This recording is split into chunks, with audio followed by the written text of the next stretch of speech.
Assalamualaikum Bu Vivin. Waalaikumsalam Bu Lastri. Ya, bagaimana kabarnya hari ini? Alhamdulillah saya baik-baik saja. Bagaimana pembelajarannya hari ini? Apakah masih menyenangkan Bu Vivin? Alhamdulillah sangat menyenangkan. Baik Bu Vivin, saya hari ini datang ke sekolah Bu Vivin untuk melakukan persiapan karena kita akan melakukan observasi di minggu depan. Jadi bagaimana perasaan Ibu ketika saya datang ke sini kemudian akan melakukan supervisi akademik pada kegiatan pembelajaran Bu Vivin? Alhamdulillah perasaan saya sangat senang ketika saya akan disupervisi, karena ketika saya disupervisi saya akan melihat banyak kekurangan-kekurangan saya dalam pembelajaran agar untuk kedepannya saya bisa memperbaiki kekurangan tersebut biar pembelajaran lebih menyenangkan untuk anak-anak. Iya, baik Bu Vivin ya, bagus sekali. Jadi untuk pelaksanaan supervisi itu kira-kira bisa saya lakukan kapan ya Bu Vivin? Kebetulan untuk supervisi besok bisa dilakukan hari Senin Ibu. Kebetulan saya ada di kelas 11 IPS 2. Baik, Bu Vivin, kebetulan nanti kalau saya datang ke sini hari Senin, kira-kira materi pembelajarannya Ibu mata pelajaran apa? Kemudian materi yang akan disampaikan itu tentang apa? Materi yang saya sampaikan untuk siswa terkait dengan kependudukan Jepang di Indonesia. Iya. Kemudian tujuan pembelajaran untuk kegiatan materi yang berkaitan dengan kedatangan atau pendudukan Jepang di Indonesia itu kira-kira apakah bisa diuraikan? Bisa Bu, karena tujuan pembelajarannya besok ini anak-anak bisa menganalisis tentang pendudukan Jepang serta dampak bagi kehidupan orang-orang Indonesia dari kedudukan Jepang di Indonesia itu. Iya, baik. Jadi untuk memantapkan observasi kita di minggu depan, kira-kira dalam pembelajarannya Bu Vivin itu kompetensi yang ingin dikembangkan itu untuk Bu Vivin sendiri sebagai guru dan untuk siswa itu kira-kira apa ya Bu Vivin? Untuk siswa, kompetensi yang ingin saya kembangkan adalah adanya jiwa kolaboratif dari anak-anak, kerjasama yang baik, kemudian keaktifan anak-anak. Sebagai kompetensi sebagai guru, saya ingin mengembangkan bagaimana saya ini memenuhi kebutuhan murid yang beragam yang bisa saya lalui dalam pembelajaran diferensiasi, Ibu. Baik. Jadi dalam pembelajaran berdiferensiasi ya Bu Vivin, kira-kira untuk meningkatkan kompetensi siswa supaya siswa itu memiliki kemampuan yang maksimal dalam pembelajaran tersebut, Bu Vivin menggunakan strategi apa? Yang pertama yang saya lakukan, saya membuat RPP berdiferensiasi. Kemudian saya menggunakan media berdiferensiasi, bahan ajar yang bervariasi. Kemudian saya juga membagikan LKPD serta lembar evaluasi terhadap siswa.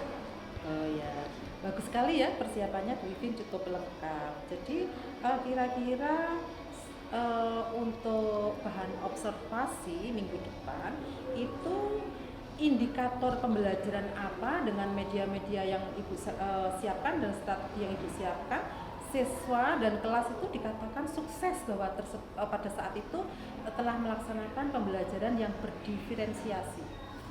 Saya bisa menilai bahwa pembelajaran saya itu sukses ketika anak-anak melakukan kolaboratif yang baik,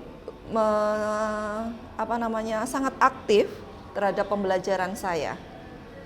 Jadi itu yang saya katakan sebagai sukses di dalam pembelajaran saya, Bu. Jadi anak-anak aktif sekali. Anak-anak gitu aktif, masing-masing berpartisipasi seperti itu ya. Baik sekali ya persiapannya untuk yang dipersiapkan oleh Bu Vivin dalam materi yang akan kita observasi minggu depan. Baik Bu Vivin, saya kira itu saja. Mudah-mudahan nanti dalam observasi nanti semuanya akan berjalan lancar. Amin. Dan persiapan Bu Vivin akan memberikan dampak kepada anak itu menjadi sangat aktif. Nggih. Terima kasih. Nggih, sami-sami Ibu. Assalamualaikum warahmatullahi wabarakatuh. Ya, waalaikumsalam warahmatullahi wabarakatuh. Assalamualaikum anak-anak. Bagaimana kabarnya hari ini? Masih semangat?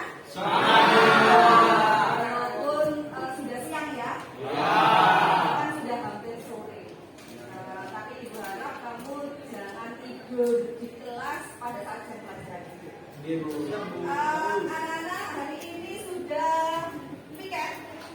Sudah. Ya, karena kelas kalian juga sangat busy hari ini ya. Kemudian ada yang tidak masuk hari ini? Siapa? Oke, tak tulis Fairo sama Nabila. Terus yang mana? Terus Retna. Retna terus. Sudah? Oke. Anak-anak, sesuai dengan tes diagnostis yang kemarin Ibu lakukan, diagnostis non akademik, bahwa kemarin Ibu sudah memilah-milah kalian mana yang kalian kelompoknya PPT. PPT berarti visual, kemudian mau yang auditori berarti yang podcast, dan siapa yang kinestetik berarti berperan memerankan kaos kaki itu ya. Silakan nanti anak-anak sesuai dengan kelompoknya kalian presentasikan ke depan untuk melakukan penilaian hari ini.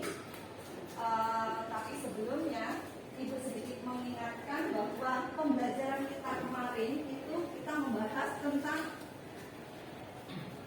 apa anak-anak? Perlawanan, ya Allah, ridho nyata anak-anak.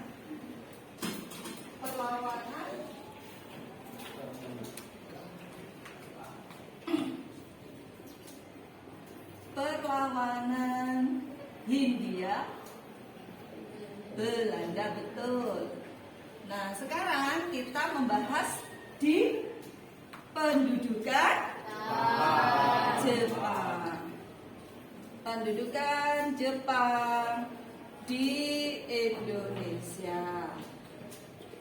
Oke, hari ini sesuai dengan yang sudah kemarin kita pilah-pilah untuk kelompoknya, silakan anak-anak melakukan presentasi di bab pendudukan Jepang di Indonesia.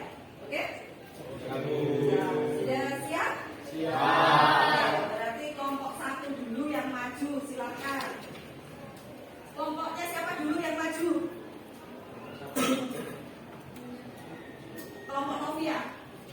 Oke. Kelompok satu sih berarti. Petna ada. Kelompok Petna mau dipanggilkan atau tunggu naik Petna? Oke. Kelompok dua. Ya. Nabil. Assalamualaikum warahmatullahi wabarakatuh. Waalaikumsalam warahmatullahi wabarakatuh. Pertama-tama terima kasih kepada Bu Vivin telah memberikan kelompok kami kesempatan untuk mempresentasikan akhir masa kependudukan Jepang di Indonesia. Sebelum kita mulai, kelompok kami akan melakukan perkenalan diri terlebih dahulu. Yang pertama, nama saya Sultan Najmi Abdullah, absen 32, saya berdiri di sini sebagai moderator. Nama saya Muhammad Rashid, nomor absen 19 sebagai pemateri. Perkenalkan, nama saya Muhammad Rizal Hamdo, absen 18 sebagai pemateri.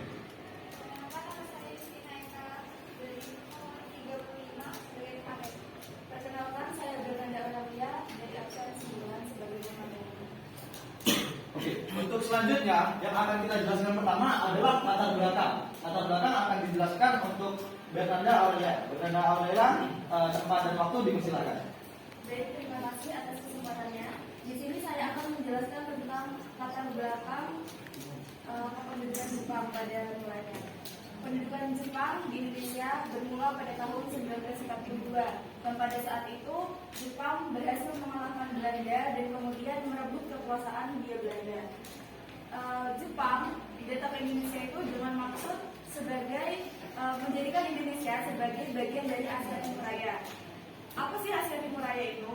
Asia Timur Raya yaitu rencana Jepang untuk menciptakan suatu blok ekonomi dan politik yang dipimpin oleh Jepang sendiri di Asia dan Pasifik. Kemudian kedatangan Jepang ini, Jepang mengklaim dirinya bahwa dia merupakan pembebas bangsa Indonesia dari penjajahan Belanda. Tetapi kenyataannya, Jepang malah melakukan tindakan-tindakan ataupun kebijakan yang di situ menindas ataupun mengeksploitasi sumber daya manusia ataupun sumber daya alam di Indonesia. Contohnya, Oke, untuk materi selanjutnya adalah perlawanan rakyat Indonesia yang akan dijelaskan oleh Muhammad Rosid. Untuk Muhammad Rosid, waktu dan tempat dipersilakan. Jika ada perlawanan rakyat Indonesia, meskipun demikian, rakyat Indonesia tidak diam saja menghadapi penjajahan Jepang. Mereka melakukan berbagai bentuk perlawanan, baik bersenjata maupun tidak bersenjata. Berikut ada contoh perlawanan bersenjata. Yang pertama ada perlawanan di Aceh yang dipimpin oleh Tengku Abdul Jalil. Perlawanan ini berlangsung pada tahun 1942 hingga 1945. Baiklah, sekian presentasi dari kelompok kami. Kurang lebihnya mohon maaf. Wassalamualaikum warahmatullahi wabarakatuh. Waalaikumsalam warahmatullahi wabarakatuh. kelompok berikutnya. Assalamualaikum warahmatullahi wabarakatuh. Waalaikumsalam warahmatullahi wabarakatuh. Kami di sini ingin memerankan sebagian dari perjuangan meraih kemerdekaan pada masa pendudukan Jepang dengan media Kosaki. Sebelum itu, izinkan kami memperkenalkan diri terlebih dahulu. Perkenalkan, saya Nanda Lukman Ibnuzora, nomor absen 22, memerankan sebagai Supriyadi.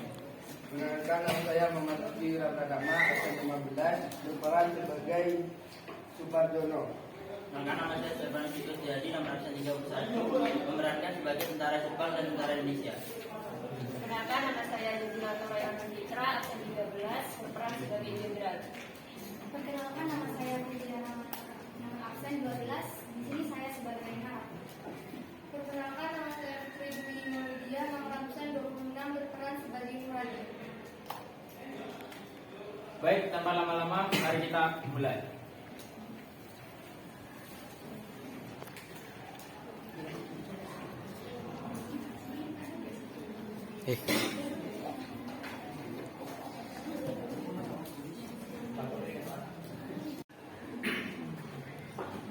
PETA dibentuk bala tentara Jepang di Indonesia bulan Oktober 1943. Mereka merekrut pemuda Indonesia untuk dijadikan tentara teritorial yang mempertahankan Jawa, Bali, dan Sumatera jika pasukan sekutu Sudarko Supriyadi, Sudarko Muradi, dan rekan-rekannya adalah lulusan pertama pendidikan Komandan Paleton PETA di Bogor. Mereka dikembalikan ke daerah asalnya untuk bertugas di bawah jahitan Batalion Blitar. Muradi, komandan Blitar itu bersimpak dengan penderitaan rakyat yang diakibatkan perlukan tentara Jepang.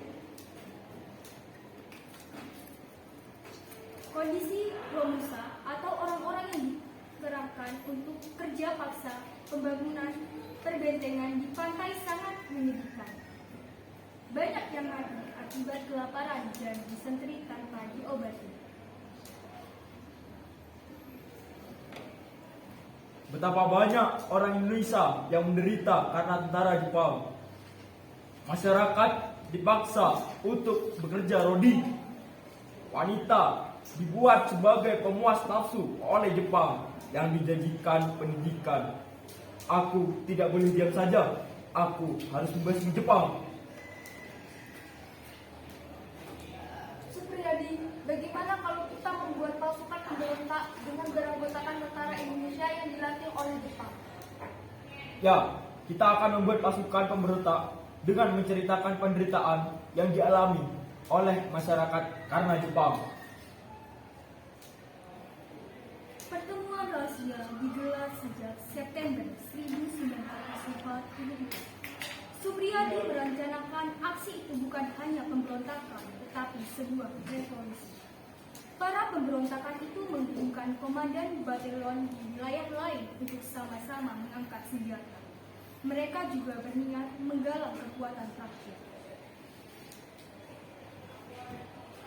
Wahai teman-temanku, para tentara Indonesia, mari kita tinggalkan lambang Jepang dan bersatu melawan mereka agar kesengsaraan kita akan berakhir.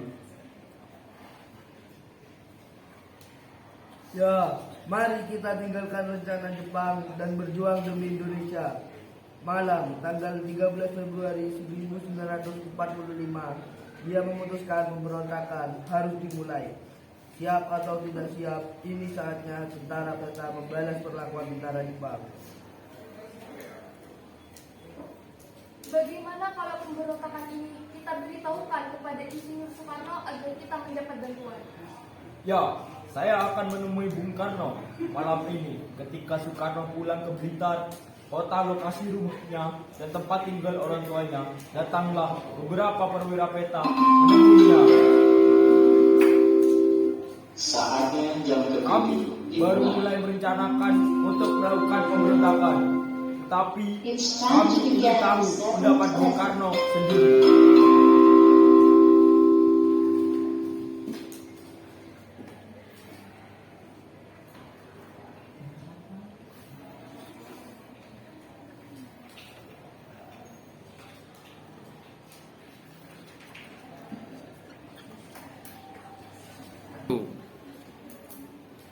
Bagaimana kalau pemberontakan ini kita beritahukan kepada Insinyur Soekarno agar kita mendapat bantuan?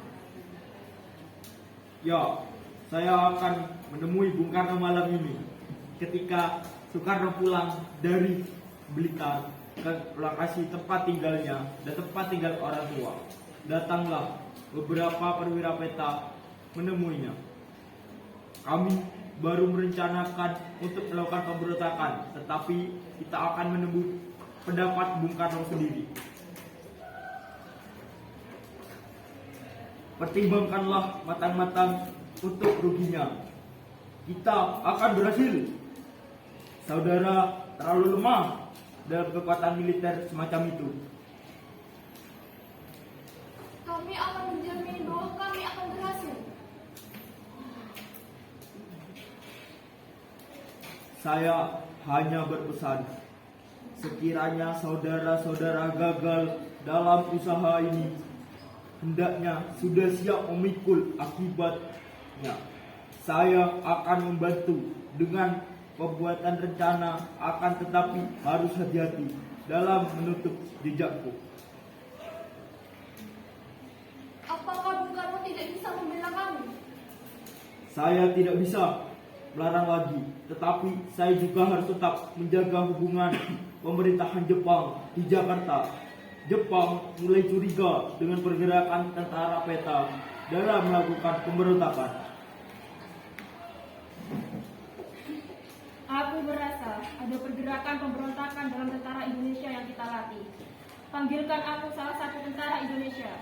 Kita akan mencari tahu apakah ini benar atau tidak. Baik, Jenderal, saya akan segera membawakannya. Tak lama kemudian, Ini dia tentara Indonesia-nya, Tuan. Saya mau diapakan, Tuan?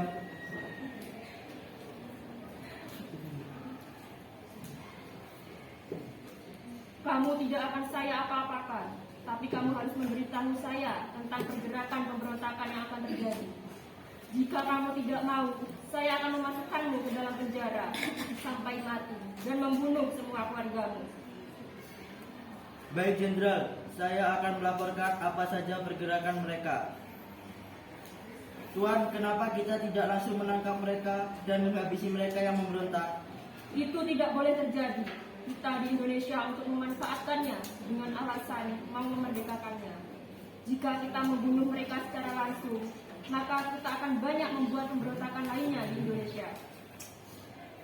Selamat siang dan selamat datang semuanya di Talkshow Najwa pada channel 21. Dalam segmen ini kita akan membahas tentang invasi Jepang secara bersama. bukan makanan pendamping ASI loh ya, tapi modernisasi dan imperialisasi Jepang. Tentunya saya di sini tidak sendiri. Kalau misalnya saya sendiri di sini, saya kayak wawancara sendiri dong. Kan kita harus dapat kursi-kursi ini buat apa gitu. Jadi di sini saya telah mengundang beberapa siswa SMA Negeri 1 Jember untuk membantu saya dengan topik yang akan saya bicarakan. Silakan perkenalkan kalian terlebih dahulu pada viewers. Tepuk tangannya dong.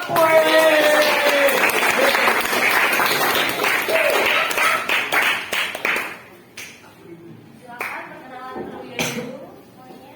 Perkenalkan, nama saya Yovita Pratidi, nomor absen 34. Perkenalkan, nama saya Natasha Andilosa, nomor absen 14. Perkenalkan, nama saya Rizal Putra Perempuan, nomor absen 5. Baik, jadi sebelumnya kita nggak nih sama-sama seumuran ya, jadi kita normal aja ya ngomongnya ya. Juga ini temanya nggak terlalu berat kok. Jadi aku mau tanya dulu nih, tadi kan aku itu bahas apa sih modernisasi dan imperialisme Jepang. Sebenarnya pengertian modernisasi dan imperialisasi Jepang itu apa ya? Modernisasi yaitu proses perubahan sosial, ekonomi, politik, dan budaya dalam suatu masyarakat dengan tujuan mengadopsi elemen-elemen yang dianggap modern seperti teknologi, nilai-nilai, dan eksistensi. Untuk imperialisme Jepang sendiri yaitu strategi negara Jepang pada abad ke-19 dan ke-20 untuk memperluas wilayah kekuasaannya dan memperoleh sumber daya ekonomi dari negara-negara lain melalui ekspansi militer dan politik. Baik, jadi lumayan tahu lah dikit-dikit tentang arti apa sih arti modernisasi dan imperialisme dari Jepang. Selanjutnya kepada siapa nih yang bakal ngasih tahu aku tentang apa sih dampak modernisasi dan imperialisme Jepang? Dampak imperialisasi itu seperti kayak dampak pada rakyat Indonesia gitu. Ya kayak apa tuh? Modernisasi Jepang ini diberisikan mereka berdampak pada Indonesia karena Jepang menduduki Indonesia selama Perang Dunia Kedua. Oh, jadi sepertinya modernisasi dan imperialisme Jepang itu sangat berefek ya teman-teman kepada rakyat Indonesia. Nah selanjutnya ini pertanyaan terakhir untuk kalian semua. Sebenarnya penyebab dari modernisasi itu apa? Nah, penyebabnya itu ada 5, yaitu yang pertama organisasi. Hal yang disebabkan oleh adanya pertukaran informasi dan ide yang semakin mudah dan cepat melalui media sosial dan teknologi informasi. Yang kedua, ada perkembangan teknologi dan ilmu pengetahuan. Kemajuan teknologi dan ilmu pengetahuan memungkinkan masyarakat untuk mengadopsi nilai-nilai baru dan menciptakan inovasi yang baru, dapat meningkatkan produktivitas dan kualitas hidup. Yang ketiga, ada industrialisasi. Hal ini disebabkan oleh adanya pengembangan teknologi dan mekanisasi dalam sektor produksi. Terus yang keempat, ada urbanisasi. Hal ini memungkinkan masyarakat untuk mengadopsi nilai-nilai yang baru yang dianggap lebih dari yang sudah ada sebelumnya. Yang kelima, perubahan sosial. Perubahan sosial dapat terjadi sebagai akibat dari adopsi nilai-nilai baru dan perkembangan teknologi. Hal ini dapat mempengaruhi pola pikir, perilaku, dan budaya masyarakat. Jadi begitu ya teman-teman, kita tadi sudah membahas tentang pengertian, dampak, dan juga penyebab dari modernisasi dan imperialisme Jepang. Jadi aku mau tanya nih, memang kita akui sih budaya Jepang luar biasa. Perkembangannya Jepang itu yang awalnya terlambat itu jadi sangat pesat gitu. Bagaimana Jepang bisa secepat itu? Apa suatu hari nanti Indonesia bisa maju secepat Jepang? Nah, topik selanjutnya itu akan dibahas oleh kelompok selanjutnya dari Wetna Sandi. Stay tune di channel Amogus ya teman-teman. Terima kasih. Alhamdulillah untuk kelompok 1, kelompok 2, dan kelompok 3 sudah maju ke depan ya anak. Penampilan yang sangat luar biasa dari anak-anak. Nanti untuk minggu depan karena waktunya tidak cukup hari ini untuk menyelesaikan 6 kelompok, berarti 3 kelompok berikutnya itu kita bahas di minggu depan. Anak-anak nanti ibu akan menyiapkan kalian LKPD di GC ibu, silakan nanti kamu kerjakan di di sela waktu di jam terakhir nanti ya sebelum kita mengakhiri pembelajaran ini. Kemudian kalau ibu boleh meminta satu siswa untuk memberikan kesimpulan dalam materi hari ini, mulai dari kelompok 1 sampai kelompok 3 tadi, siapa yang berani untuk memberi kesimpulan? Silakan. Oke, silakan Novia. Kesimpulan yang dapat saya berikan untuk kelompok 1 dan kelompok 3 itu Jepang memiliki banyak taktik dalam penguasaan Nusantara dari semboyan 3A sampai dengan janji kemerdekaan. Jepang juga memiliki banyak dampak baik positif dari segi pendidikan, juga dari segi teknologi, bahkan budayanya, tetapi juga memiliki dampak negatif dari perihal kerja paksa yaitu Romusa. Mungkin itu saja kesimpulan dari saya. Oke, terima kasih. Tepuk tangan.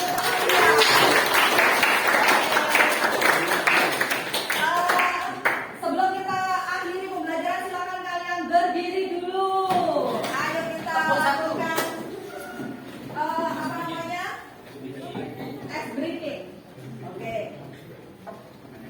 Biar kalian nanti tambah semangat di 2 jam terakhir pembelajaran hari ini. Oke, tepuk 1, tepuk 2, tepuk 3, tepuk 4. Lupa. Oke, tepuk 1, tepuk 2, tepuk 3, tepuk 4. Tepuk 1, tepuk 3, tepuk 4. Oke, berarti kalian sangat luar biasa. Duduk kembali.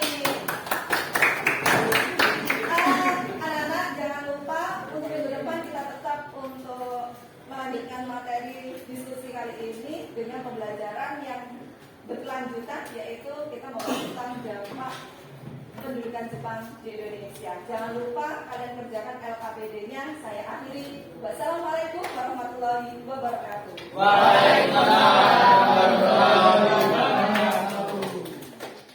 Assalamualaikum Bu Vivin. Waalaikumsalam Bu Lastri. Bagaimana kabarnya hari ini? Alhamdulillah saya baik-baik saja Bu.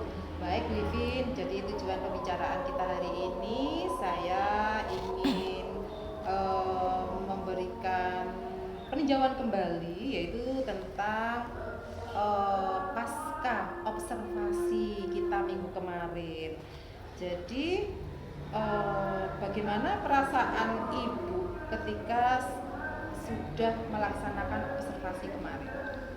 Perasaan saya sangat senang Bu, karena saya sudah melakukan pembelajaran dalam observasi yang sudah Ibu lakukan. Iya, baik Bu Vivin. Jadi kira-kira ketercapaian RPP yang sudah Ibu sampaikan dalam observasi yang pembelajaran kita kemarin itu kira-kira apakah sudah tercapai apa belum? Alhamdulillah sudah Bu, sudah tercapai. Hal itu ditandai dengan adanya keaktifan anak-anak ketika di pembelajaran saya dan mereka bisa berkolaboratif dengan teman-temannya. Iya, kelihatannya anak-anak sangat aktif ya Bu Vivin waktu itu ya. Nggih, alhamdulillah. Yang selanjutnya apa refleksi Bu Vivin terhadap observasi yang saya lakukan kemarin? Kira-kira apakah itu cukup membantu Ibu? Iya, menurut saya sudah melakukan hal baik yang terkait dengan pembelajaran saya penggunaan medianya Bu. Namun saya masih kurang baik menurut saya sendiri ketika di dalam penugasan anak-anak yang masih belum menunjukkan diferensiasinya. Itu yang masih menjadi catatan saya Bu. Kira-kira kedepannya untuk evaluasinya bagaimana caranya? Saya untuk memperbaiki sebagai tindak lanjutnya saya akan melakukan banyak pembelajaran dengan teman-teman sejawat, khususnya mereka yang ada di dalam guru penggerak. Saya akan belajar dari mereka-mereka. Kemudian saya juga akan belajar dalam platform Guru Merdeka. Jadi saya akan belajar di situ, kemudian saya juga tetap akan melakukan pembelajaran bersama dengan teman-teman sejawat, khususnya di dalam MGMPS yang di sekolah dan dengan MGMP yang kabupaten. Itu yang saya lakukan Ibu. Ya, baik Bu Vivin, itu saya kira sudah sangat bagus. Jadi kira-kira untuk kegiatan tersebut untuk meningkatkan dan meningkatkan kompetensi Ibu sebagai guru dan tindak lanjutnya itu akan dilaksanakan kapan? Secepatnya Ibu, saya harus melakukan secepatnya karena ini adalah hal yang baik, maka harus secepatnya kita lakukan nggih Bu nggih. Jadi insya Allah minggu depan ini saya sudah langsung action Bu. Saya sudah menghadiri, kemudian belajar bersama dengan teman-teman sejawat. Iya. Baik Bu Ivi, mudah-mudahan nanti kegiatan Ibu baik itu di sekolah maupun di kabupaten maupun di belajarnya di PMM itu sukses ya Ibu ya. Amin, amin. Ya, terima kasih. Mudah-mudahan pertemuan kita hari ini bermanfaat untuk saya dan untuk Ibu juga untuk pendidikan Indonesia pada umumnya ya. Amin Ibu. Terima kasih. Saya mohon pamit. Wassalamualaikum warahmatullahi wabarakatuh. Waalaikumsalam warahmatullahi wabarakatuh. Terima kasih Bu Lastri.